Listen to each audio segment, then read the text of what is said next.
plus rien ne se produit. Il n'y a que le souffle du vent qui fait bouger les rideaux et qui s'engouffre désormais dans la pièce par la vitre brisée. Mon regard, maintenant habitué à l'obscurité qui règne autour de moi, se pose sur quelque chose au sol. Une petite masse entre les éclats de vitre. Je tends le cou malgré ma peur. Oui, c'est bien une roche. Quelqu'un a lancé une roche sur ma fenêtre. Était-ce voulu? La gorge serrée, je repousse ma chevelure et me penche pour mieux voir. Sans oser descendre de mon lit, je tends le bras et attrape la pierre. Une ficelle à laquelle pend un bout de papier plié a été enroulée autour. Je le fixe de longues secondes avant de le détacher du fil pour ensuite l'ouvrir. Impossible de lire le message sans la lumière. Nerveuse, je suis incapable de m'exécuter. Et si la personne qui m'a envoyé ce message se trouvait encore dans la rue devant chez moi? Je ne veux pas qu'elle sache que je suis là. Je saisis donc plutôt mon cellulaire. La fonction lampe de poche m'offre un éclairage suffisant pour que je puisse déchiffrer le mot qui m'est adressé. Salope. Je ferme les yeux une fraction de seconde, sentant le découragement m'envahir. Et voilà, ça recommence. Mais cette fois, je ne suis plus en France. Je ne suis pas non plus entourée des membres du studio d'enregistrement. Il n'y a personne pour me protéger de celui ou celle qui m'envoie de telles insultes. D'ailleurs, comment mon harceleur a-t-il découvert mon adresse? Je croyais qu'elle était confidentielle. Après tout, elle ne figure que sur mon contrat. Je tourne les yeux vers la fenêtre quand un moteur pétarade dans la rue. On croirait que ça provient d'une moto. Je n'ose pas me lever pour vérifier. Au lieu de ça, je laisse tomber la roche sur mon matelas et me concentre sur mon téléphone. Je clique sur mon premier contact, mon frère. Oui, Jay saura me réconforter.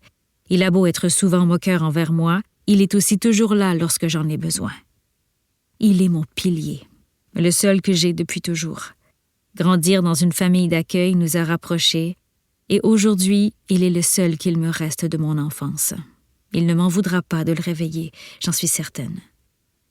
Ça lui prend plusieurs sonneries avant de répondre, la voix ensommeillée.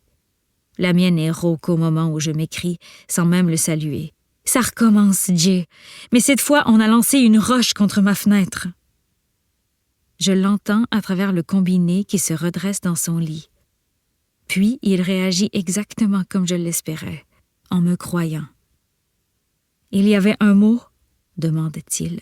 « Oui, toujours le même. » Son soupir me transperce l'âme.